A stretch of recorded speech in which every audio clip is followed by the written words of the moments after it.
කෙනෙක් වෙනුවෙන් නැත්තම් මේක මුල කරන වැඩේ කරනවා. නැත්තම් ගම අතහැරලා නගර දිහාවට යනවා. දද්දා පෙල්වාන් සහ එයාගේ පුතා රාහුල් මේ දෙන කතාව තමයි මේ.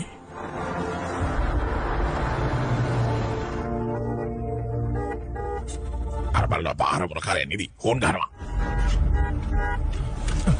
එනවා මහත්තයෝ එනවා.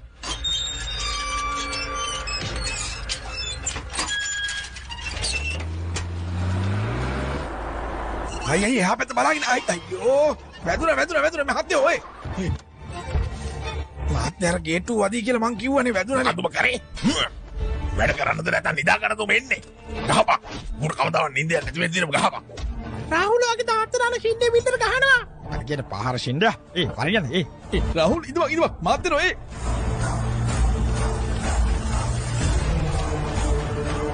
181යි 182යි කො නැගිටිනවා දෙවි සම්පූර්ණ කරන්න ඕනේ මතේ ශින්දෂෙන් මොකද මේ කරන්නේ මේකට මිනිස්සුන්ට සලකන්නේ අර මැසිඩීස් එකේ තත්තු බලපන් තමුසේ විකුණනත් මේක හදාගන්න සල්ලි ගෙවා ගන්න බැරි වෙයි අඩෝ මේ ශින්දෂෙන් සල්ලි වල ලොක්කම් පෙන්නන්නේ පහරිද අමතක් කරන්න එපා තමුසේ මේ ඉනි ඉඩපත් ටික කාලයකට කලින් අපේ කියලා මම ඒක ඔබලට සල්ලි දීලානේ ගත්තේ අනේ මේක ඵලයන් ඔබ දීප සල්ලියක් රාහුල් කියන්නේ රාහුල් නවත්තන්න මං කිව්වනේ වැරද්ද මගේ කියලා ඵලයල්ලා ඉක්මනට ඵලයල්ලා යම් පුතේ ඌ බං ඔය කාලකන්නිත් එක රණ්ඩු වෙන්නේ නැතුව යමන් යන්න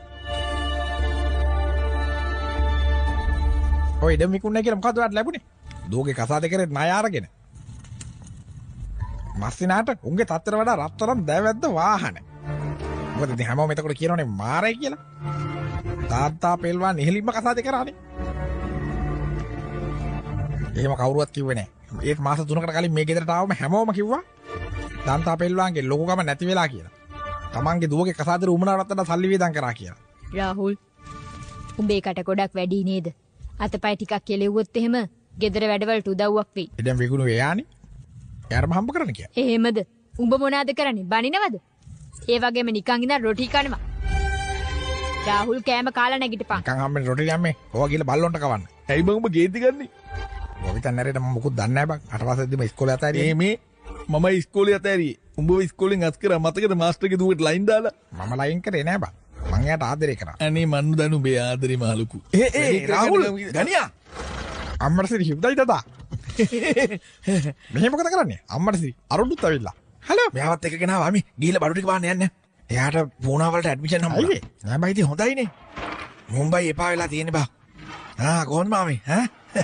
මටත් පූනේ මාකට් වල යාඩ් පොලිසියට මාරු වීමක් හම්බුණා.